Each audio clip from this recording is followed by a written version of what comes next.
مجید کی اس آیت میں صرف ایک ہی بات بتائی کہ میرے نزدیک سب سے زیادہ عزت اس کی ہے جس کا تقوی زیادہ ہے۔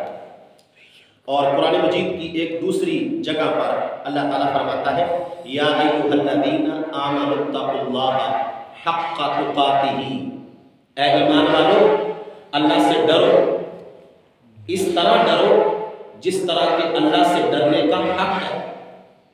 یا ایھا الذین آمنوا اتقوا اللہ حق تقاتہ، کہ رب ذوالجلال سے جس طرح ڈرنے کا حق ہے ویسے اللہ سے ڈرو۔ اب سب سے پہلے یہ دیکھیں کہ تقوی چیز کیا ہے۔ تقوی کہتے کس کو ہے؟ تقوی اطاعت الہی کے ذریعے عذاب الہی سے بچنے کا نام ہے۔ اطاعت الہی کے ذریعے عذاب الہی سے بچنے کا نام تقوی ہے۔ اور اگر اس کی تھوڑی سی آسان وضاحت کی جائے تو شرک سے بچنا،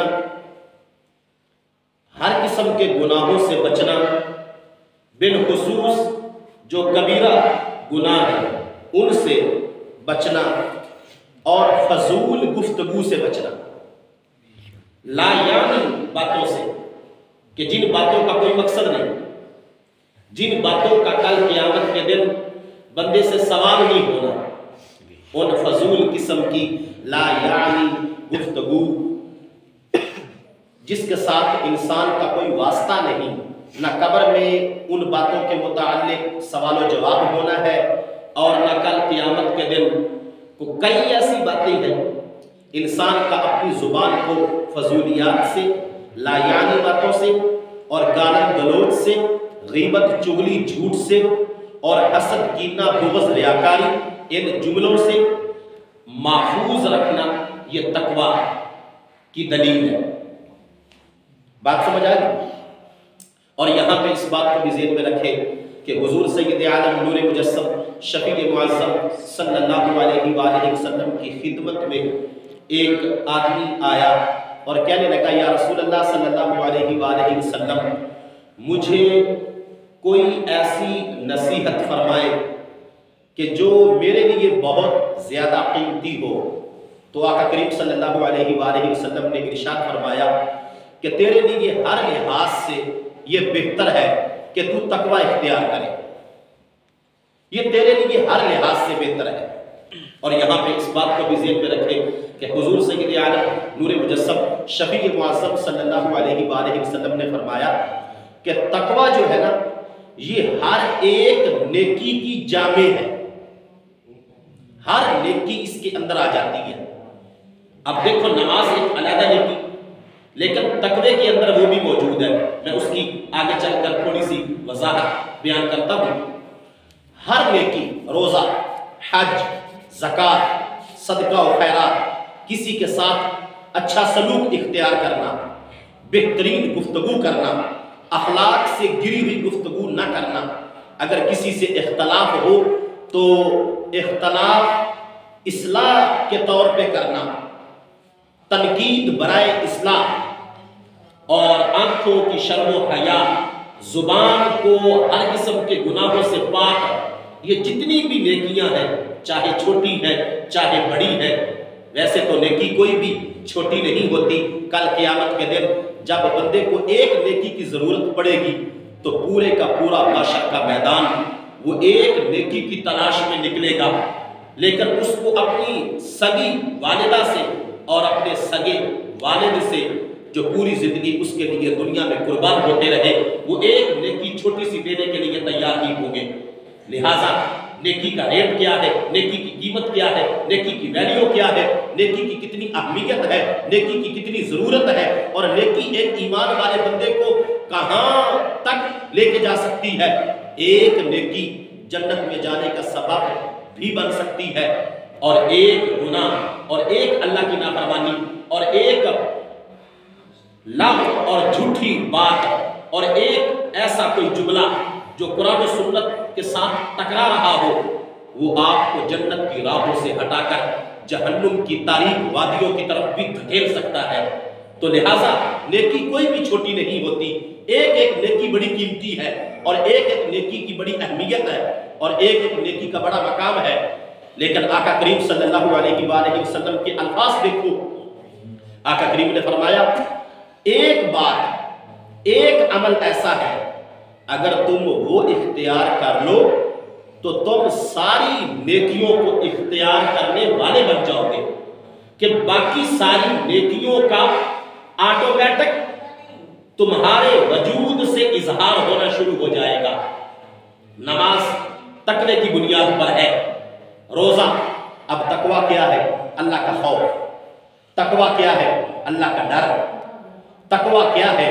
اللہ تعالیٰ کا قرب پانے کے لیے انسان کا محنت اور مشقت کرنا۔ تو اگر ڈر نہ ہو کون نماز پڑھے؟ اگر ڈر نہ ہو کون روزہ رکھے؟ اللہ کے دربار میں کھڑے ہو کر سوالوں کے جواب دینے کا فکر نہ ہو تو کون جھوٹ اور سچ کی تمیز ختم کرے؟ اگر ڈر نہ ہو تو پھر نیکی کی طرف بندہ جائے گا ہی نہیں، کیونکہ اس کو پتا ہوگا نہ میں کسی کو جواب دے دوں، نہ مجھے کوئی پوچھنے والا ہے، اور نہ مجھے کل کو جو میں کر رہا ہوں اس کا حساب و کتاب لینے والا ہے۔ اصل بات یہ ہے کہ جب انسان کے دماغ میں یہ چیز فکس ہو جائے نا کہ میں کسی ذات کے سامنے اپنے کیے ہوئے کام کا جواب دے دوں تو پھر ہی بندہ ہے نا وہ کام کرتا۔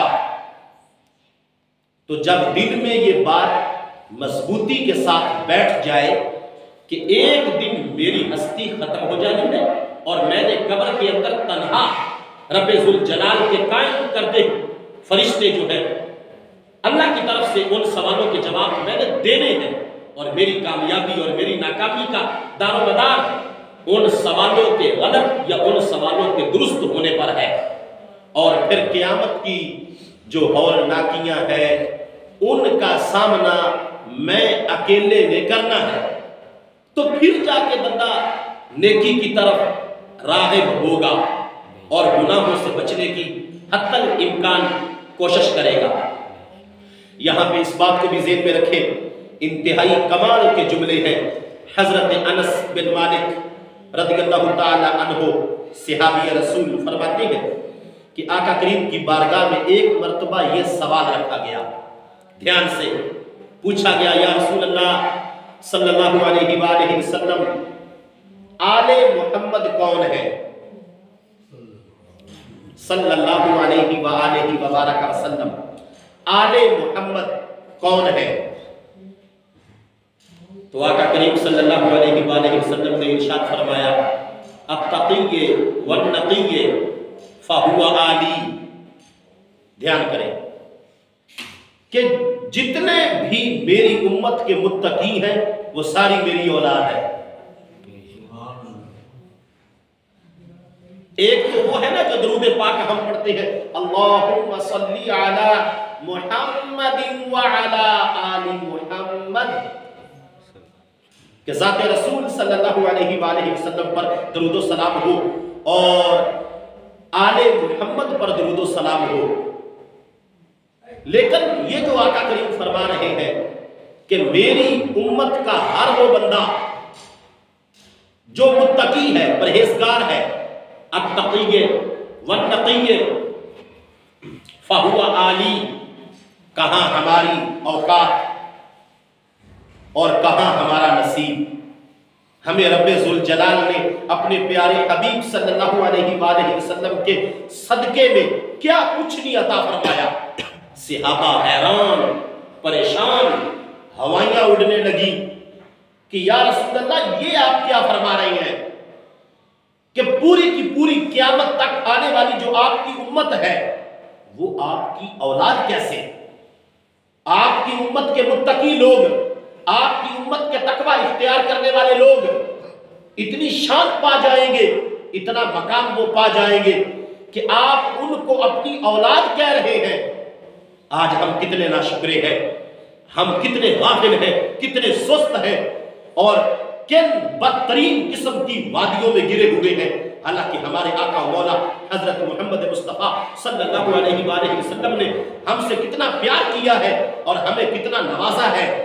آقا کریم نے فرمایا ایک وہ میری اولاد ہے جو میرا خون ہے، یعنی جو سید زادے ہے، جو سادات کرام ہے، حسنی ہے یا حسینی ہے، ہاشمی، ایک وہ ہے اور دوسری میری روحانی اولاد ہے۔